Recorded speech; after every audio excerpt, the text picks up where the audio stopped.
Assalamualaikum warahmatullahi wabarakatuh. Perkenalkan, saya Sasnawati. Di video kali ini saya akan menjelaskan tentang hakikat pembelajaran IPA kelas rendah.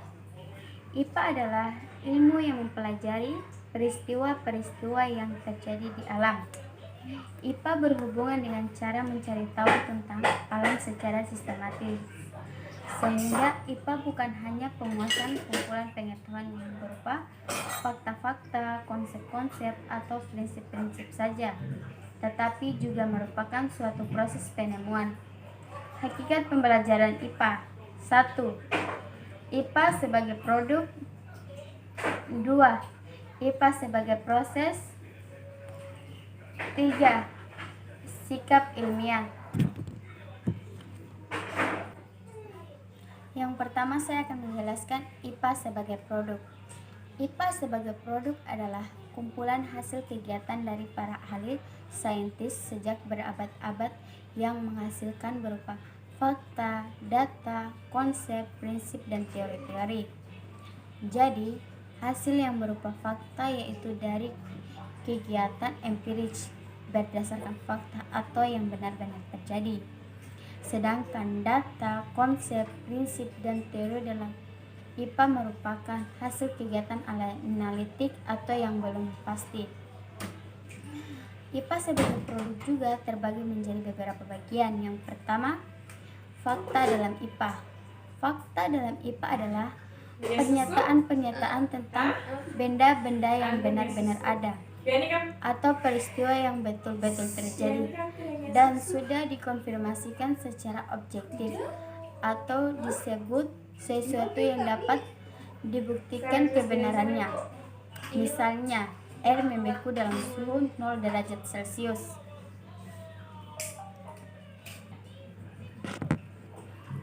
Kedua, konsep IPA.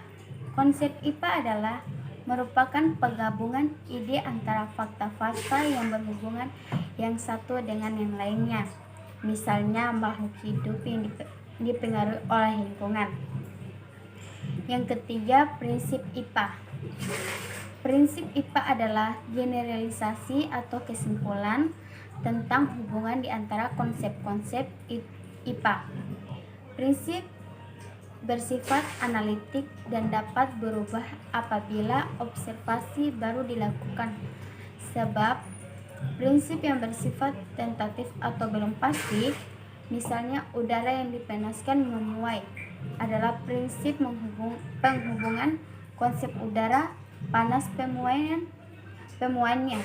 Artinya, udara akan memuai jika udara tersebut dipanaskan.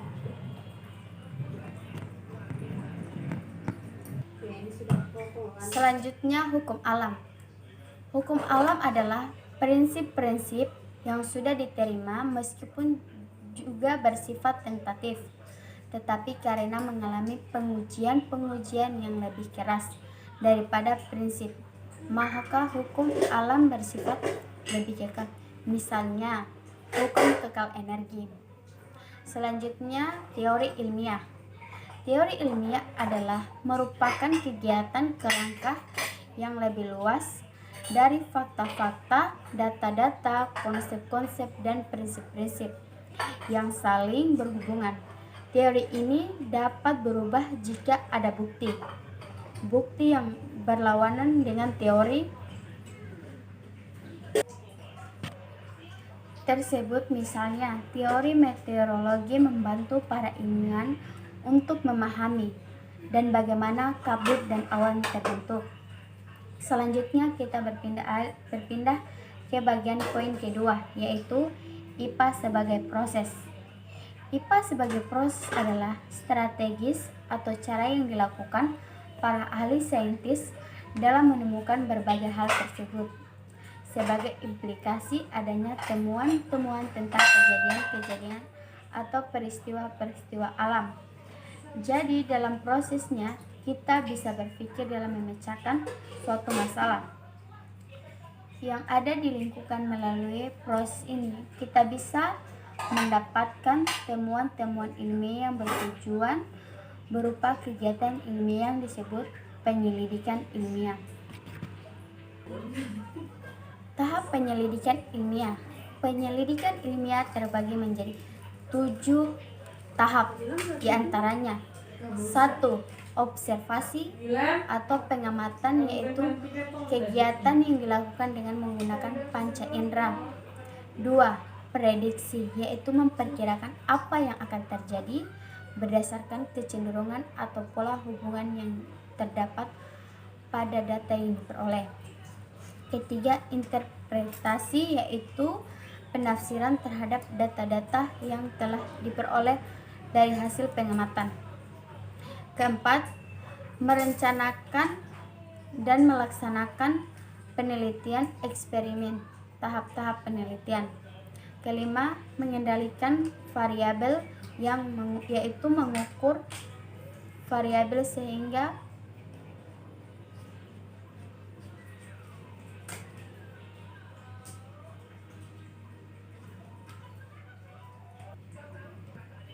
dan perbedaan pada akhir eksperimen karena pengaruh variabel yang diteliti.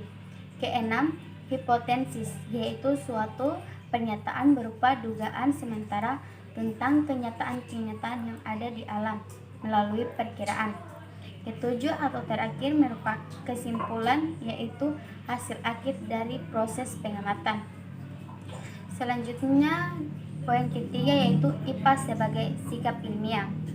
Maksudnya adalah dalam proses IPA mengandung cara kerja, sikap, dan cara berpikir, dan dalam memecahkan masalah atau persoalan, seorang ilmuwan berusaha mengambil sikap tertentu yang memungkinkan usaha mencapai hasil yang diharapkan.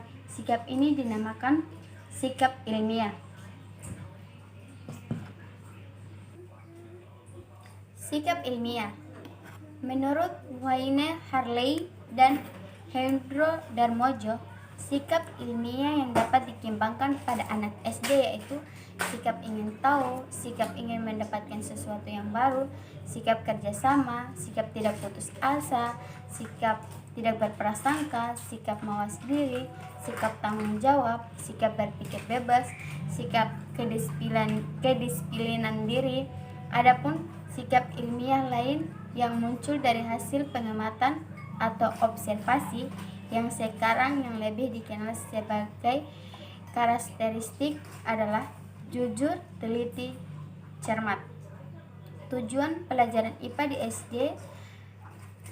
Pembelajaran IPA di SD tujuannya agar siswa 1.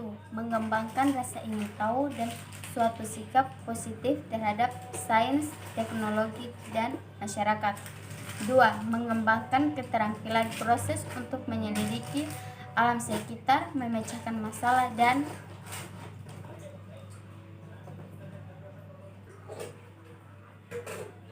membuat keputusan. 3. Mengembangkan pengetahuan dan pemahaman konsep-konsep sains yang akan bermanfaat dan dapat diterapkan dalam kehidupan sehari-hari. Keempat, mengembangkan kesadaran tentang peran dan pentingnya sains dalam kehidupan sehari-hari. 5. Mengalihkan pengetahuan, keterampilan, dan pemahaman ke bidang pelajaran lainnya. Keenam, ikut serta dalam memelihara, menjaga, dan melestarikan lingkungan alam, menghargai berbagai macam bentuk ciptaan Tuhan di alam semesta ini untuk dipelajari. Mungkin penjelasan dari saya mungkin itu saja. Bagi teman-teman yang suka, jangan lupa like, comment, and subscribe.